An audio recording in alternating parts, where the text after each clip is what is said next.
Hi guys, welcome to another episode of LOL. Living Up Loud. As you guys already know, LOL is a youth-based podcast by believers who love to talk about culture, society, stereotype, and the complexity that comes with our generation. I'm your beautiful host, as always, Liv. And with me, I have my buddies and my G's in the building. On my left, I have... Osmond. Yes, Lady. Yeah. Mike. Wow. How do we feel? Are we excited? Yes, We're about to spill the tea. It's about to go down. So, as you guys can see, some of us are wearing red because we are going to be flashing lights into your eyes and liberating you. I'm joking. So, today's topic is going to be about dating and, romance. And the topic for today is going to be, what does your romantic checklist say about you? So let me get into the statement. Some might argue that this generation of young people have unrealistic expectation, particularly in the dating scene. Many tend to create a romantic checklist which often does not match their persona. Would you call this selfishness or ambition? Can you give an example? So, for example, there are some people that, before they even start dating someone, they already have a list in mind. Oh, he has to be tall. He has to work in financial banking. He has to be making 8 figures a month. He has to be able to fly me out. He has to be able to take care of me. And for the ladies, it's like, oh, she needs to be able to cook, clean. She needs to be able to take care of me as a man. She needs to be curvy. She must not have belly fat. She needs to look a certain way. And it's like your mentality as well is almost programmed that this is the person you want. But now, if we look at these people, my question is, the people how realistic is it? Well, the question even says, is this selfishness or is it ambition? Are you trying to climb the ladder or are you just being ridiculous at this point? Are you trying to say like someone who does not have a driver's license is thinking about getting someone who has a Jeep? Yeah, but it's like sometimes people do that. Sometimes like people like, oh, you don't even drive, but you want this guy. Huh? The people that say, I want him to come and pick me up in my house if we're going out on date. But you cannot even drive. Ow. I mean, this is really, really from my point of view, or a lot of people's point of view, it's really unrealistic. Like, tell me how many jobs doing 6 figures in a year? Yeah. It's really quite few that, you see some people, it's a man. So then that's the thing. It's why is this such a thing in this generation? I think back in the days, in our parents' time, I think Max is like, let him just come from a good family. Yeah. And, maybe let the church have Christian values, let's go to church. There wasn't actually, I don't think they ever had it. I've never heard like my parents or my grandparents ever speak about checklists. Yeah, like now it's like everyone has a whole list. I say this generation is really interesting. And then they also put star signs to it. Yeah.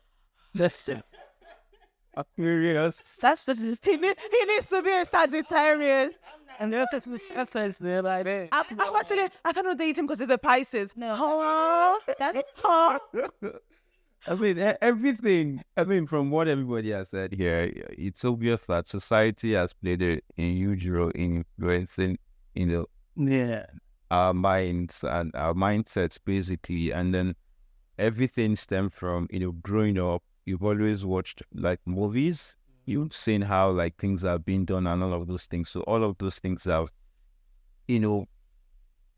gathered up to make up. But sorry, can I ask a question? Because this is where this topic gets really tricky. Because part of it says, is it ambitious? There are now people that say, for example, in certain families, they say like, oh, I cannot have suffered all these years to train you to go to university and you bring someone home who has not even finished secondary school. So putting that standard, is it necessarily you being selfish and unrealistic, or is it just you setting a standard? like it's one thing better. Yes, it's setting standards. So, for example, if we're going to compare it to back in the days, maybe our parents and not parents, but grandparents' generation, maybe a lot of them didn't go to school, for example. So, as when you have children, you want us to do better than you. So our parents, for example, would have gone to school, or some of them may have not. It's not necessary, but I think it's setting that standard for every single generation that comes. So now maybe we can say the generation are overdoing it a bit, because it's like, okay, you don't even have a license and want a man that drives a car or has a Range or has a Merc or something, and it's like, you cannot even afford that for yourself. A Merc. So you can't even afford that for yourself. Yeah. And it's like, you're demanding. So I think So is it ambition? But is that ambition? I wouldn't say it's ambition. I think it's just more of demanding.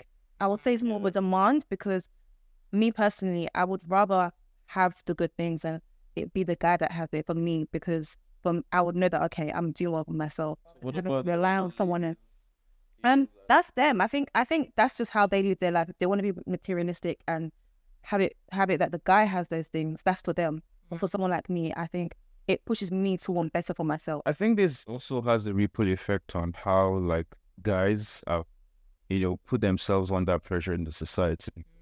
When they notice that girls have that in the girls, it's common that they want guys that the top class, top boys. They would also want to get themselves under pressure to want to meet up as well. So I think it's a little bit selfish to want to have that kind of list. And then, have you ever thought about, okay, what if this person has designed a kind of list? The kind of man that you want has designed a kind of list, and then you don't fit. Right?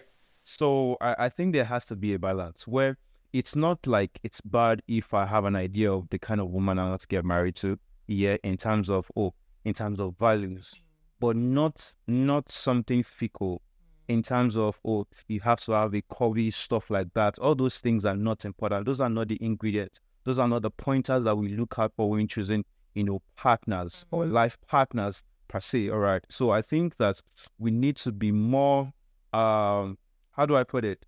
We need to look more inwards when we are designing the kind of man that we want to, as against looking on, the kind of. So as Christians, as believers, do you think like we should be having lists? And also, like you mentioned, for people that maybe are not Christians and they're having their list, you mentioned that it's good to look at you, to judge yourself before you want to be making demand from others. But as Christian, what sort of, list can we have? And can we be particular about our list? Do you know what? I mean, you have to come to a place where you actually need to trust God for knowing you better than yourself. What? Because there are a lot of times you think that you know what you want. Exactly. Yeah. God knows. I mean, I've seen examples around me, like family members they've stated the kind of men that they want. And they get married to the opposite. And then, do you get? Yeah. They are sharing testimonies today of how they would have missed out if they had not made that kind of decision. Filter it down to the country they're from, how they look. I've seen someone say that I want her to be tall, I want her to come from Portugal. Oh, I'm like, brother, my brother. I think my brother. It's not bad for Christians to have a checklist, but have a realistic one, right? When I mean realistic, for instance, like Osman said, trust in God that God knows you better than you know yourself. Bible also says that before you were born, that you already knew you. Yeah. Right? If you already knew you, he found you while you were still wherever you are, right? And brought you to this world. So you already knew how you're going to end, which means, everything that you're going to, come upon, you already know the stages where you're going to get it. Yeah. If we Christians now get to that point of like, what, I know what I want as a person, but let me trust what I want to God. Like, okay, God, this is what I want, I'm giving it to you. What does not check into what you are for me, right? Take it out. You understand? But most people don't want to, do that kind of division. They want to be like, oh God, what I have is what I want. I mean to say, what I want is what I want. So they want God to meet them in what they want, but not to meet God in what actually God they want at design. For them to be. So it's not bad, like I said again, for them to have a checklist, or have a realistic one that align with who God wants you to be. God will handle you. Sometimes it's like, seriously. In fact, you think you want something and it's like, God is just... Calm down. Calm down. Like, this person, I've even sent them you into their lives to even help them. Meanwhile, you're thinking, me as a female, how can I even be helping a guy? Do you get what I mean? So sometimes that, even from my own experience, I'm like, I would have had my own views before, but, sometimes God actually wants you to help this person. Want you into their lives to better that person, to bring that person also closer to God as well. So you might be thinking, I want the perfect person, but if God might say, actually, no, your assignment actually is to do X, Y, and Yeah. do you get why I'm Or you're even like perfection just together, because that's how you accomplish it. Have you seen couples Christian couples today, and it feels like they are ready-made products, like they were matchmade from heaven. Yeah. And then you go back to their throwback. You be like, You know the thing, one of our like our pastor now, like some of our lead pastors, like he always tells a story of how I feel like it's very common with a lot of men of God, how when they met their wife, they were never the person they wanted to be with. And I actually saw, like, I remember when I was having a conversation with a friend, and I saw throwback of our lead pastor, and then I saw throwback of his wife. I was like, but how did these two people end up together? Because I don't understand, like, where did they meet? Like, what conversations they have? And then now it's like, when I just hear them preach together, I'm like, oh, God is good, because it's just like a perfect match. Yeah. But I just feel like a lot of people just love to build this stereotype in their mind that they are the one that are able to pick the match for them, Yeah. not knowing how it's like God that actually makes it a match when they have Physical as well. It's the spiritual side of it as well, because God is seeing what we do not see as human beings. So we're actually that the outer appearance, we don't even know inside. what even he's working on. Yeah. God is seeing the finished product. So you are looking at the raw material. God have already seen like the story, the end, the way like you guys are going to make things happen. But you have not decided, I'm not going to date him because he has dreads. I'm not going to date him because he's short. I'm not going to date him because he doesn't have money.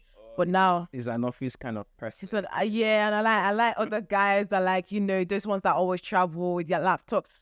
The people that are, let me not say that, but the people that intentionally date like fraudsters, it's like, at that point, what are you looking for? Because you're so busy chasing that materialistic life. And I feel like, you know, we all say it's down to social media at the end of the day to kind of build your mind. But And movies as well. yeah, but then it's also very important to think about, you know, what value should guide your dating life. So guys, just a quick question, just to, you know, kind of clarify, what do you guys, for someone who is not necessarily Christian, how, like, what attributes should they use to kind of base, you know, off their relationship and dating stage, especially that dating when you're about to pick someone? Like, what are the criteria they should actually look out for? Because it's like a lot of people will mention different things, and they mention like materialistic stuff, and then at the end you just hear God fearing. It's like they've God fearing. It's like they forgot. Okay, sorry, let's tag this God fearing. That's your comfort. It's complete whatever they already have in their head. So that's why they put it last. So what should they actually be looking out for? A man that's God fearing, first of all. Mhm. If he's not God fearing, how can you trust that he'll even lead you in the right way? Someone that's not submissive to God or cannot be held accountable. Even, do you get what I mean? So if you go for someone that, you know, doesn't fear God, then I think you're this. Yeah. I don't. I mean, Yeah, and just so I had to mention, I think God can first pay a man or woman, because if at the end of the day he or she doesn't do, you're committed into God's hand because you trust God and God gave you that. If then you say, God, this is it. Yeah. This is it. Okay. Deal with it. Yeah. What about you? Yeah, you know, you pass the drama or the what's so good, just getting into God, and you know, trusting that is, if as a wife for you, we're definitely gonna take care of it for you, the sense out. So when we as a Christian, we're looking for, you know, should always try to put God first before say, God is not the one to make you sure. That is set. You are a child. So God knows my child is the Lord. That is a fundamental. It is already there and it's established.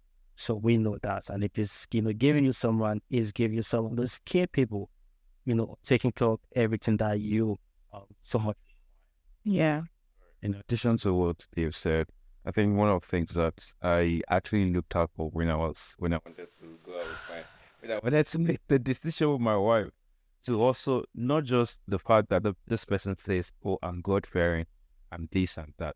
What about the relationship that surrounds the community, the role, the friend? Yes. And I saw how genuinely happy she was, and then how godly that bond in that community was. It created like a safe space, knowing fully well that you are not just dealing with one person, you are dealing with every person. Yeah. There's no like force fighting up like against you.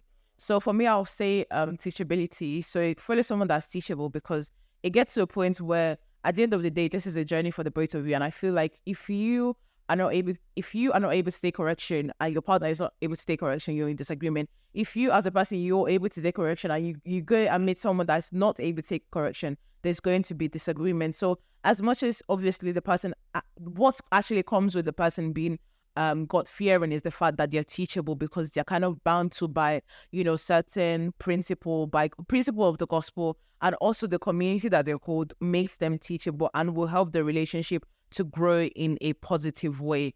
So for people that, even if you're Christian or you're not Christian and you're trying to go out there and pick a partner and just date someone, I want to invite you to be realistic with yourself. So if you're out there and you're someone who's trying to create a checklist for yourself, make sure that, this checklist is not just based on materialistic stuff, because at the end of the day, situationships change, like things in life happen. If the person loses or they're fortunate today and tomorrow, what will actually hold you guys together has to be values and principle, not just the fact that they had money. And also remember that God-fearing is not something you just tag on. It should be the main principle of your life. And, when you're picking a partner, because at the end of the day, you want to have a relationship that have purpose and meaning. But for today, this is a wrap. And obviously, we'll bring you more to think about, more to meditate on. If you have any questions, leave them in the comment section below. And we will see you in the next episode. Bye.